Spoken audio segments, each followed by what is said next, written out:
So the movie starts off and you're at this trial for this guy who has been accused of these absolutely disgusting acts. He does these things on the dark web in this place called the Red Rooms, hence the name of the movie. And it's basically like Hostel. You have these rich assholes and they pay a ton of money in Bitcoin to see these disgusting acts done on video. That's what he's accused of doing. And you follow this main character named Kellyanne. She shows up at the trial of this guy for reasons kind of unknown at the time, and she becomes obsessed with this guy in the trial. And right off the bat, what this movie does the best is it kind of depicts us as a society, what our motivations are when we watch these trials. It kind of does commentary on that because there's a stark contrast between people who watch these for entertainment every day and people who have real things at stake. They know the victims, there's emotional ties. I like that they highlight that because that's something I always thought was kind of weird about true crime trials. There's actual real stuff at play and people kind of act like it's just something they're watching on TV, like, no, lives are being affected by this. The movie highlights that well. And right off the bat, this movie feels pretty realistic. I kind of compare it to the Poughkeepsie tapes, not in the way that it's filmed, but how it feels to make up source material and make it feel real. This movie puts a lot of effort into the trial and making it feel like you're at a real trial, part of the jury, a bystander. There's about 20 minutes of deliberation by the prosecution and the defense, their opening statements. Just a lot of details to make you feel like you're part of a trial that's forming. But I have to commend it. I was immersed with this trial. I wanted to see what happened. I wanted to see some more evidence. But as I said, I think this movie does a good job of capturing the insanity of what we are now as a society when it comes to these live action social media trials where everybody's following these. We all have our own views on it.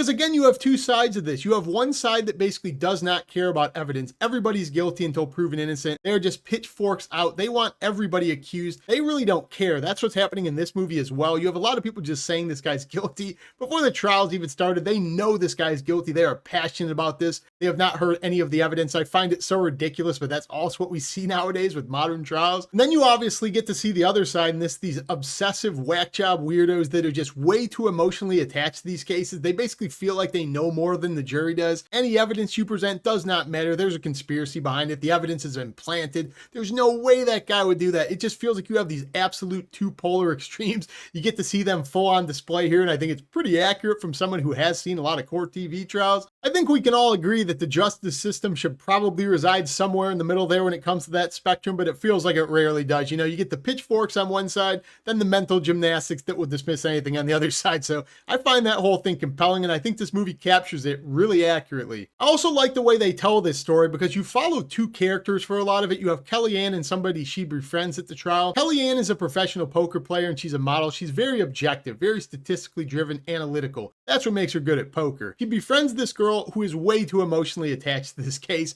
She's basically in love with the guy on trial. She has nothing else going for her, so her entire life is consumed by this trial. I think it's an interesting dynamic to explore this movie. We get one person who's kind of just looking at this for what it is. The other person who does not care about evidence. They will always find an excuse to make this guy innocent. And the movie also does a pretty good job of presenting evidence to you as the viewer that you would never want to watch, but again, our human nature is kind of weird, so you kind of are interested in getting that evidence so you can piece this trial together. They highlight that they're going to show these tapes that are so disgusting they will change your life. You'll never look at the world the same. And you know, as the viewer, at least somebody who watches a lot of horror movies, I couldn't help but kind of want to see the tapes. I wanted to see what the evidence was. I wanted to know how bad this really was. Again, kind of poking fun at us and our human nature for what we do as a society. I thought it was kind of a funny little touch. I don't know if it was meant to be that way, but that's how it came off to me. And the movie is also just produced really well. The cinematography is really cool. You have a very cryptic and haunting score that makes you feel like you're part of a mystery trial or a Goosebumps episode. I really like the way they went for camera angles here. It feels like they were using very still stock camera images to make it feel kind of like you were watching this movie off of a camera,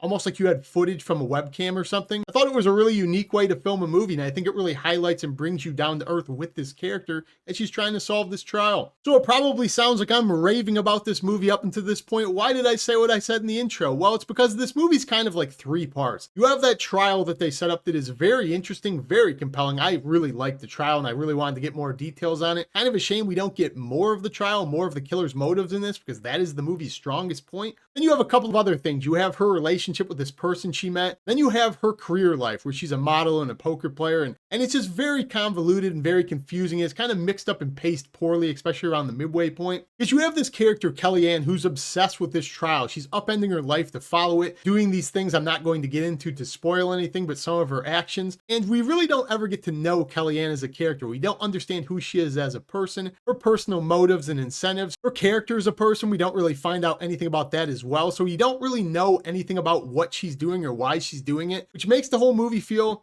for lack of a better word, confusing and kind of pointless, because you're kind of following this person the whole movie, but you don't know anything about them, which again is kind of a missed opportunity, because what this movie's trying to do in relation to the trial and her character is really good, but it doesn't describe anything about her, so you just feel kind of left in the dark, like a huge missed opportunity. And another minor gripe, I guess, is that the side character they introduced to hang out with Kellyanne, she befriends for a while, I didn't find that storyline to be that interesting at all either. So yeah, I think there was a huge whiff when it comes to the middle of this film. The beginning and the end are both really strong. The middle, huge pacing issues. And one of the major reasons people kept gassing this film up, and I saw a lot of stuff, is that this movie would leave your jaw hanging. The way this film ends, I do think this film ends really strongly. The way they do wrap it up and when it starts building to a climax. There were a couple of things I thought were pretty shocking and suspenseful. So again, 2 thumbs up from me. But there were just some missed opportunities in the middle here that made this thing drag. There was a lot of stuff I felt could have been cut out. At least 20 minutes or so more fluff than needed in this film, I think could have just been exiled. It's almost 2 hours long. If this thing could have got to be an hour and 30 minutes, an hour and 40